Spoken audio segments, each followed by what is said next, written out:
करतायत आणि तो स्वागतार्ह आहे आणि केलाच पाहिजे। पण काही ठिकाणी अशी परिस्थिती आहे की मोठे हॉर्स पॉवर आहेत, 20-20 हॉर्स पॉवरच्या 2 मोटर, लाईन 8 किलोमीटर 9 किलोमीटर, मग 20 हॉर्स पॉवरचे 40 हॉर्स पॉवरचं पाणी पोचत नाही आपल्या सोलरच्या सिस्टीममध्ये। सोलरला आमच्या वारणा कृष्णा काठाला जमिनी मिळत नाहीत, त्यामुळं बरेच प्रश्न तयार झाले आहेत। लोकांनी पाईप टाकलेले आहेत।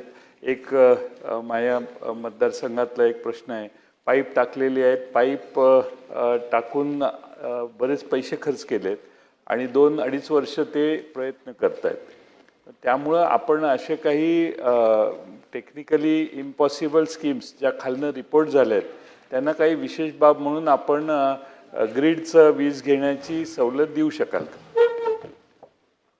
माननीय अध्यक्ष महोदय, अशा प्रकारचे काही प्रश्न समोर आले, त्याच्यावर आपण आता नवीन मॉडेल्स तयार केले आहेत। उदाहरणादाखल जिथे आता जागा मिळत नाही तिथे सिंगल पोलवर पूर्ण सिस्टीम उभी करण्याची सिस्टीम आपण तयार केली आहे। जिथे दूर आपल्याला पाणी किंवा काही ठिकाणी पूर येतो आणि पुरामध्ये ते बुडतं, तिथेही उंच सिंगल पोलवर आपण ती सिस्टीम फ्रंट लावून देण्याचं उभं केलेलं आहे। जिथे अधिक क्षमता लागते त्या ठिकाणीही आपण आपल्या पंपांसोबत बूस्टर पंप लावून आणि ती पण टेक्नॉलॉजी आपण आणलेली आहे।